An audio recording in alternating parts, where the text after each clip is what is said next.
Hello JEE main 2024 aspirants.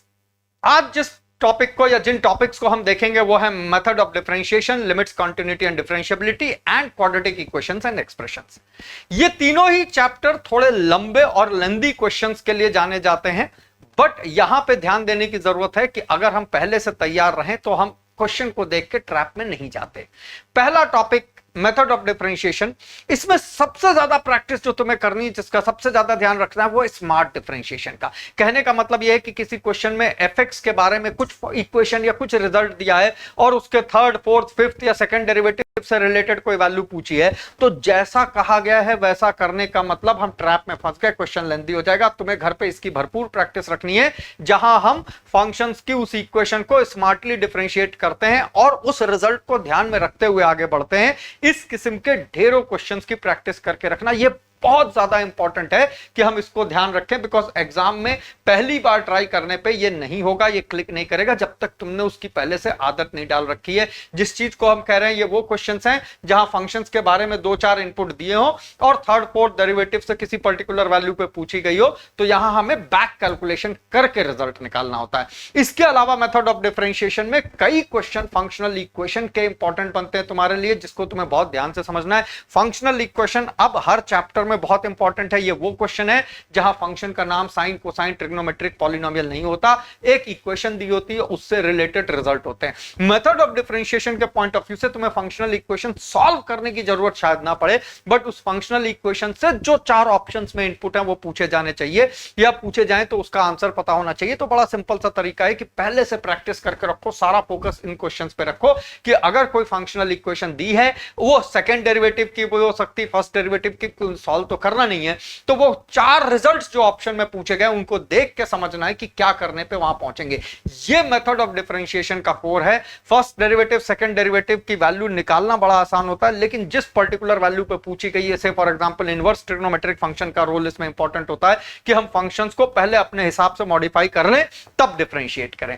दूसरा chapter आता है बच्चों limits, continuity and differentiability. Calculus का एक बड़ा चैप्टर है, लेकिन जेई मेन में जो फोकस्ड एरिया तुमको रखने हैं वो है, एक तो वो फंक्शन जिसमें मल्टीपल डेफिनेशन होती है, जो रिमूवेबल डिसकंटिन्यूटी टाइप दिखते हैं, एक पॉइंट पे एक डेफिनेशन, दूसरे पॉइंट पे दूसरी डेफिनेशन, उस पर्टिकुलर पॉइंट पे कंटिन्यूटी और डिफरेंशिएबिलिटी के बारे में पूछा गया है। आमतौर पे हमें क्वेश्चन देख के जल्दबाजी में लगता है कि आसान होंगे, इसकी प्रैक्टिस करना, इसके पीवाईक्यूज देखना बहुत जरूरी है। इसमें कुछ खास चैलेंज नहीं होता सिवाय इसके कि हम fundamental definition of limits, continuity और डिफरेंशिएबिलिटी पे वर्क करें। लेफ्ट हैंड लिमिट अलग डेफिनेशन से, राइट हैंड लिमिट अलग डेफिनेशन से, अकॉर्डिंगली 4 ऑप्शंस में आंसर्स।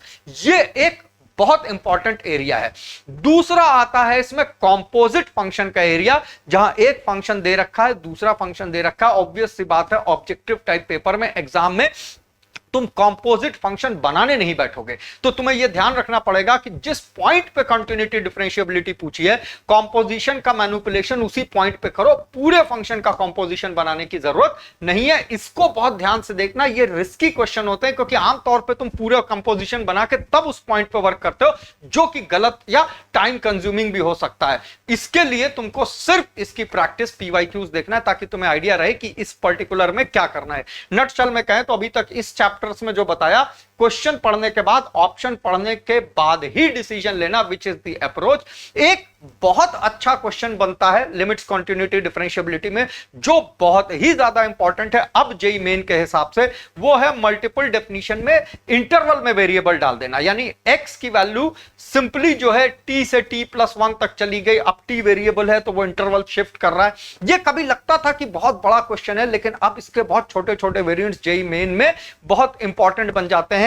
इस पे अगर हाथ नहीं सधेगा, पहले से प्रैक्टिस नहीं होगी, तो एग्जाम के दौरान ये बाउंस कर जाएगा। क्वेश्चन बहुत आसान होता है, सिर्फ तुम्हें यह ध्यान रखना होता है कि वेरिएबल, इंटरवल जो हमारे फंक्शन की डेफिनेशन में, उसमें भी एक दूसरा वेरिएबल है।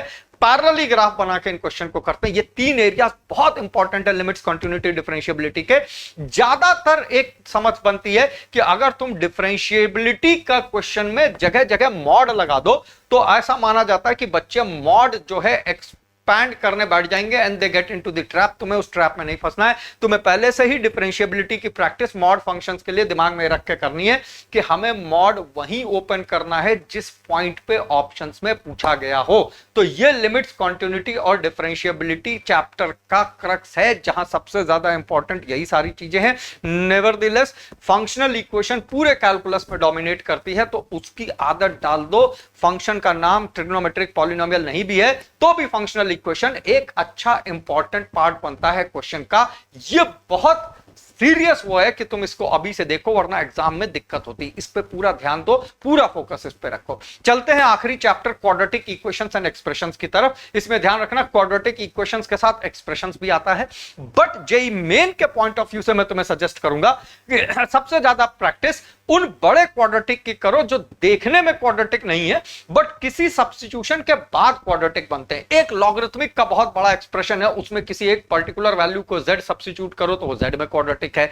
एक ग्रेटेस्ट इंटीजर का यानी किसी सब्स्टिट्यूशन के बाद क्वाड्रेटिक बने, वो वाले क्वेश्चंस की भरपूर प्रैक्टिस करो। वो जरूरत से ज्यादा क्रिटिकल होते हैं, बिकॉज जब कोई क्वेश्चन फ्रेम करता है और उसे लगता है कि एक ठीक ठाक मॉडरेट सा क्वेश्चन क्वाड्रेटिक का देना बहुत डिफिकल्ट नहीं, तो ये वाले क्वेश्चन बहुत एप्टली जगह जगह फिट हो जाते हैं। लगभग हर सेशन में एक क्वेश्चन आने की इंपॉर्टेंस है।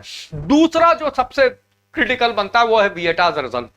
हम इसे विएटाज रिजल्ट कहते हैं, दुनिया इसे कोफिशिएंट्स का रिलेशन विद रूट्स कहती है। Sum of the roots taken 2 at a time, 3 at a time.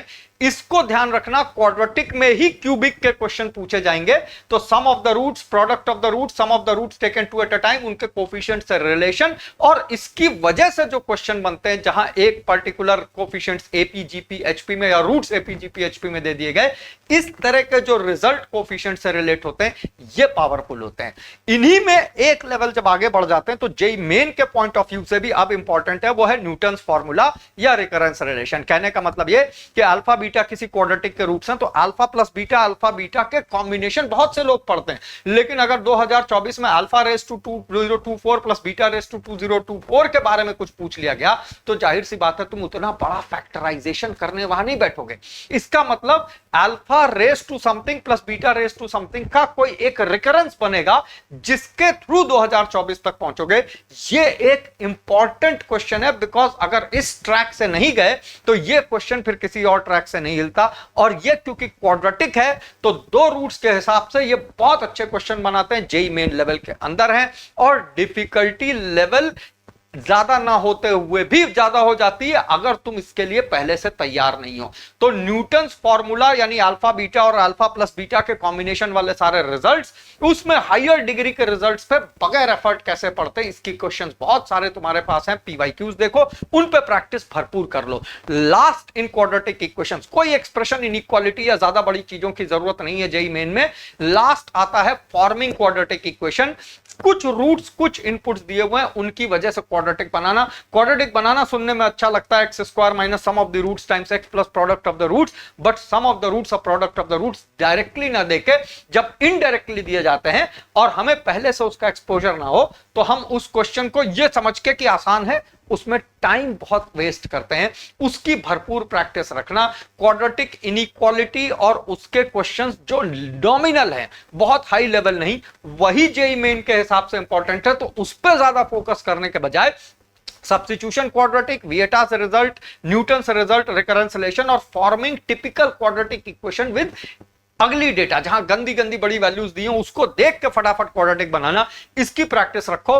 JEE main के पॉइंट ऑफ व्यू से इन 3 चैप्टर में अगर तुमने ये सारी चीजें करके रखी देखी हैं तो फिर बताओ एग्जाम में सरप्राइजेस नहीं होंगे, तुम्हें क्वेश्चन जाना पहचाना लगेगा, रिलेट कर पाओगे, और अगर रिलेट कर पाए तो टाइम नहीं खराब करोगे, क्वेश्चन वेल इन टाइम सही होगा, या एटलीस्ट तुम उसका डिसीजन वेल इन टाइम ले पाओगे। किसी और क्वेश्चन का टाइम इस क्वेश्चन में किल नहीं करोगे। All the best, see you in the next video with next 3 chapters. Take care, bye bye.